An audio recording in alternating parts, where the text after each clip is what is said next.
online. KNG won't be participating, but Team Bliss want to continue their good work and really hang on to their second spot. Let's see as we load in now.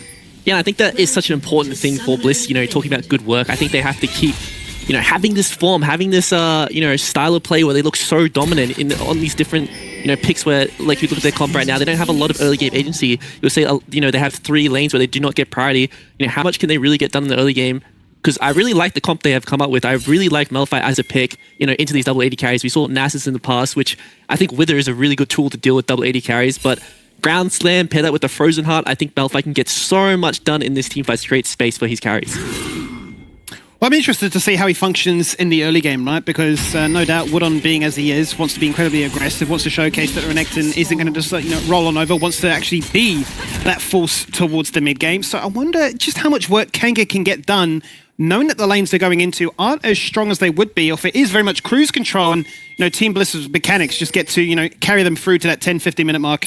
I would say, the KNG lanes are winning. They should get priority in most of these lanes, if not all of them. But the Bliss lanes aren't really punishable. You do say that they are losing priority, but they still can skirmish. And in isolation, they are good in these 1v1s. It's just about the champions where range versus melee mid lane, pretty easy to get priority. Kai'Sa in the bot lane, pretty easy to get priority when you get to spam that Kathleen Rain on all these creeps. But a lot of trading going down in bot lane, but unfortunately doesn't find the passive proc, which would have been a very, a one-sided trade for them. But once again, we should just see priority in the early game, which is really nice for Cadence on the Twilio to be able to navigate like the hardest part of the early game, which is that first clear. So he is, and he's got himself a pretty tough challenge, right? Auto-filled into that position, up against Kevy, one of the best in the league. So not the easiest time to, not only speed that clear, but then find the right place on the map to deploy to assist your team and try and even out some of these 1v1s. And this is a matchup we've seen countless times, isn't it, right? The fact of Harry on the Yone, copying so much damage and getting pushed in from the Tristana, but as we get closer and closer to level 6, and especially that first item, be it the Berserker Greaves or a little bit of lifesteal, it changes very quickly. Yeah, and this is, something that's very underrated about Yone right now is like, you would look at that trade and you would consider that very favored for Sovereign, but, thanks to the Absorb Life, Fleet, Doran Shield, Second Wind, there's just so much sustain that he has, and as time goes on throughout this lane, you're going to see him, regain that health advantage, and then he'll be able to start winning that just through that sustain he has. And it's just crazy to me, given that, over the years, Riot have tried to do so much to remove a lot of the sustain, and yet we still find ourselves in this situation where it's just too hard to delete in its entirety.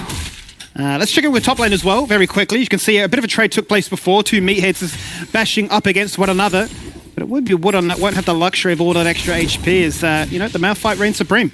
Yeah, and usually this is a timing that you would consider a dive, 3-wave dive onto the top side, but we are seeing Caden still on his clear, didn't decide to skip any camps and punished by with that, Max Fury, Renekton. I think that there is an angle for them to go for, but also playing for yourself completely fine. Woodon doing a really good job to proxy and create some, pressure on the map, because if this Sejuani is here, he should be able to get out pretty comfortably if Fire Panther has to go for the wave, doesn't want to miss any of the experience. Yeah, it's also a very good start here in the bot lane for both Pilot and Eldoric. Interesting fact, for me at least, is that, Ezreal is one of his most played champions. And, we talk about people in the league picking up Ezreal, not the go-to for some, maybe not as easy as the others, but would be one of his highest win rate champions, nearly at 70% over 16 games. There's certainly nothing to scoff at. So excited to see if he can put on a bit of a masterclass. But in that same vein, how early will it be for Eldoric to try and roam up and leave the Ezreal on his own? I think right now is definitely one of those timings. Whenever you find out these push timings, find a reset, you can walk mid, pair that up. We don't see Kevy doing pairing up with support because his camps are spawning. He doesn't really want to be here. This is probably going to be Eldoric being that defensive countermeasure because the members from KNG are here, and he's just going to do a little bit of de-warding, cover his mid lane, and make sure he is happy. Because all Bliss needs to do is get through the early, and it's the hardest part for them. Because once they do get those level 6s, they do get those skirmishes around grubs and dragons. That's when their comp starts to shine.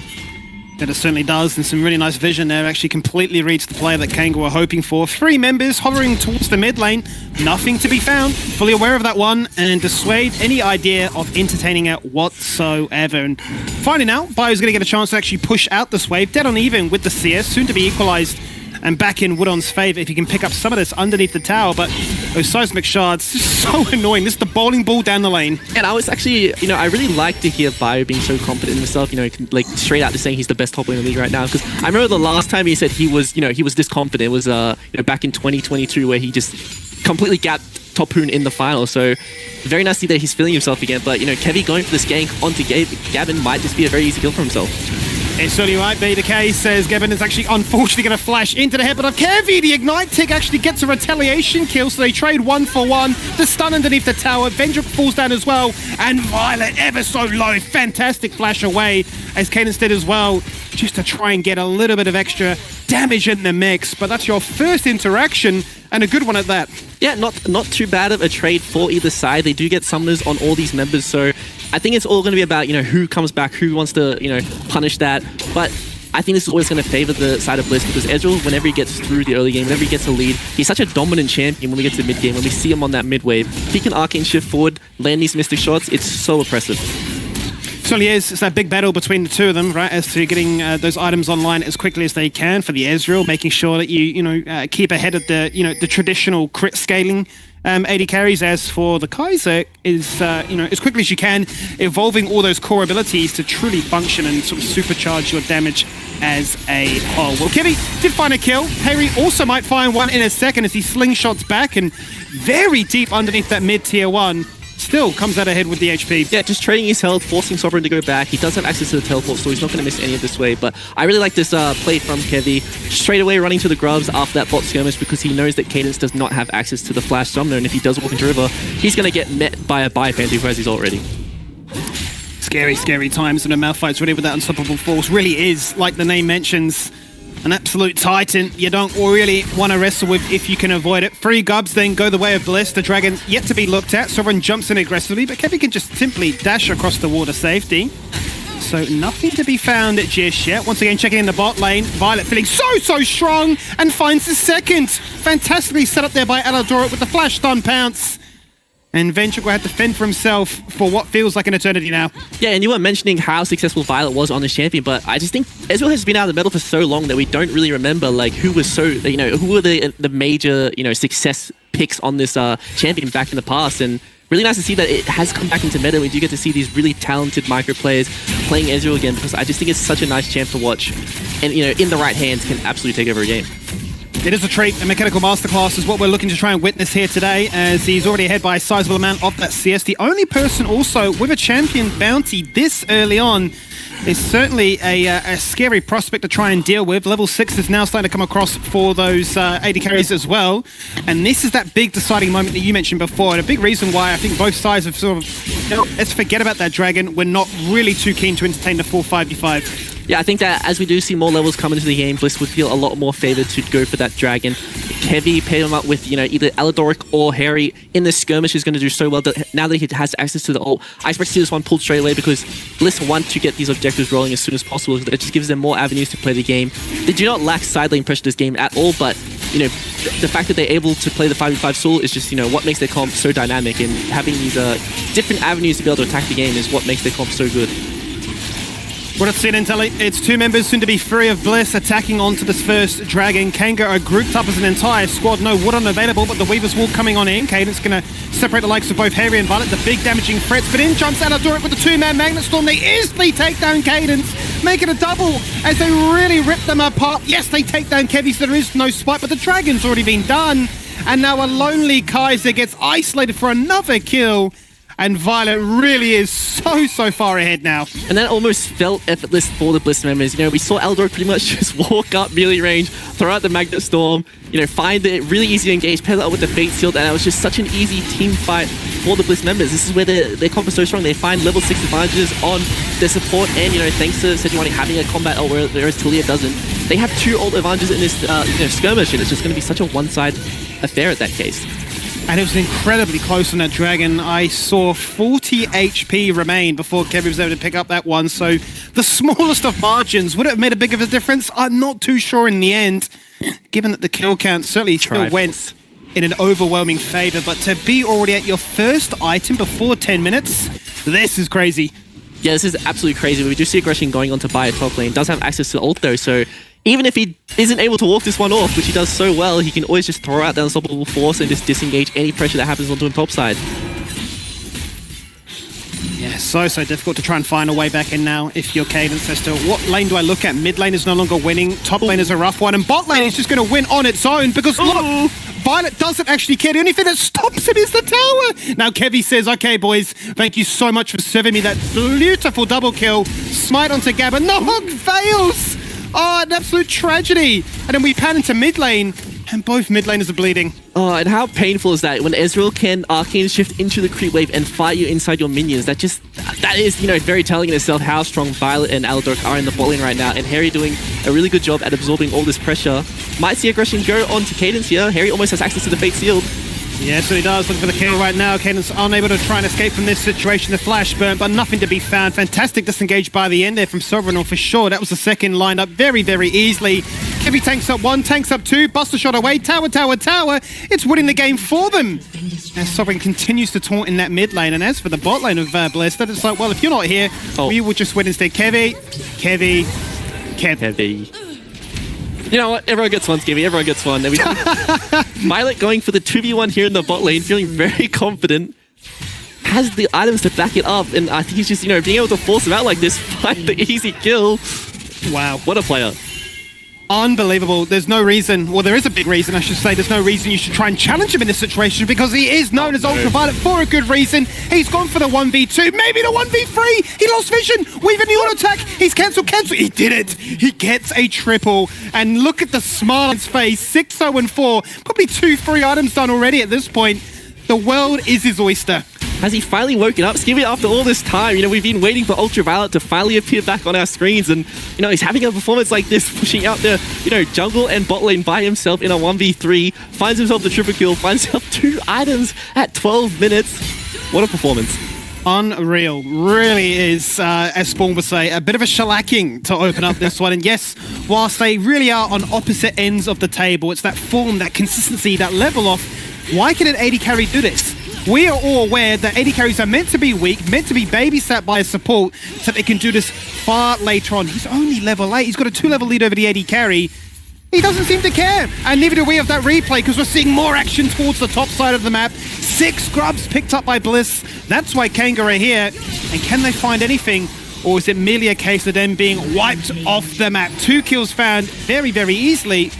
And unfortunately, that tower might prevent them from going for a dive. Or maybe I've spoken too soon because they're going to say the tower is the only thing that can hurt us now. Yeah, you know, this might be the strongest member on Kanga right now, this top turret. So I have to see, is it going to be able to buy enough time for the members to come and clean up, as Buon is quite strong. Not strong enough though, Tally. Not strong enough to stop the onslaught of 4 members in your face, ready to take you down in the heartbeat. And the bot lane of Kanga just a little bit too late to the party. So they get the kill, they'll get a few turret plates in the process, and also summon onto that cannon minion to say, back us up, boys. Let's go, go, go. No Magnet Storm. That was burnt prior. This one's a lot more scrappy, but this one continues to favor Bliss. They've got no mana, they've got no health, but they certainly have hands that work. And just, you know, as this is all going on, we get to see Bliss a complete masterclass in terms of micro-skirmishing. Violet is in the mid lane, picking himself up another 5 plates. So he's going to base, get even more items, and I think this, you know, might be a very, very accelerated AD carry who is ready to take over this game even more. What is this game? Oh, not what is this game? Literally, everybody's playing it like it's a custom mode. That it's like, you know, jumping all over the map like one for all style, and he's just like, I'll win the game, guys. Whilst you have fun, I'll do this. He's got double the gold of the Kaiser, and now he looks at Cadence and says, welcome to the jungle. Misses everything. But he does miss it. Okay, so he, you know, gods can bleed. They can. They absolutely can, Skivvy. Very, very exciting stuff in this game. You know, we see 20 kills in a matter of 14 minutes, so we get to see a very action-packed game happening right now. You know, very unfortunate for Weedon. They didn't have access to the Dominus. I think that could have been a completely different outcome if he was able to get that cooldown back up before the dive did come through, but unfortunately doesn't have that cooldown, does fall down. You know, Bliss do a really good job in that skirmish to win that one out, and we're just, you know, checking the inventory of the Bliss members. They are just picking up all these items, and there is no response on the Kanga side. Oh, it's hard. It's so hard to try and find a response back into this one. You need a shutdown after a shutdown after a shutdown at this point to try and claw back at this deficit. Double the gold between the AD carries. The levels are through the roof as well. He's got the same amount of experience as your solo laners, and that's usually a bit of a gripe for these AD carries, right? Oh, the bruises, you know, roam down to bot lane, 4 levels up on me, I just lose. But not today. Really is saying that I can do it all on my own. Yeah, we see Kanga are, you know, going for that side lane play, making sure Sovereign does feel protected to be able to push up, you know, play for this bounty on the side lane turret. But Bliss don't care. They're playing 5 on mid wave right now. They are ready to dive. They have access to these tools. They're like, all right, guys, even if they do have all their members here, we are diving this turret. watch, if other Flash is going to be here for these members when the engage does come out. Yeah, it really is the case of them saying, that's cute, guys. You want some objective bounties? Let me just track that. Are they going for the end? Interrupt the recall. Yep, that's one cancelled. Soon to be second. No, it doesn't matter. 6 grubs. A Herald's still in play. A second charge being primed here by Aladoric. In 15 minutes, we're looking for a new speed record, it would seem. Everybody wanted to try to break it this split because Tally's on the cast. It was his record to be broken, and that's what they're hoping for right now. One more turret, denying them of that ultimate prize as they weave in those cooldowns, but get denied by the likes of Sovereign and Cadence, hanging on for their life. Still have the members, still have the cannon here. The tower is going to fall down. I do not think they have the members be able to stop them. Do Bliss want to go for the kills, or are they going to go for that very, very fast, clean end that we are seeing this game? 16 minutes on the dot. The Nex is completely exposed. Members split between, do we go for the kills? Do we go for the end? We'll go for both. Basically, we want to be greedy, and that is what we'll do. 26 kills in a 16-minute demolition, and a showcasing that, yes, there is a reason why we're in second and you're on the opposite end of the ladder. We do get to see an absolute shellacking, and you would think that a game that is so one-sided isn't going to be excited, but, seeing so many kills, almost 2 per minute, is such a nice thing to watch as a viewer. So, really well played to Bliss. They just came out with this comp that is just, so good at skirmishing and so good in the mid-game, and they, find that one team fight at the Dragon and completely blow the game out of the water. They certainly did. It was an entertaining game to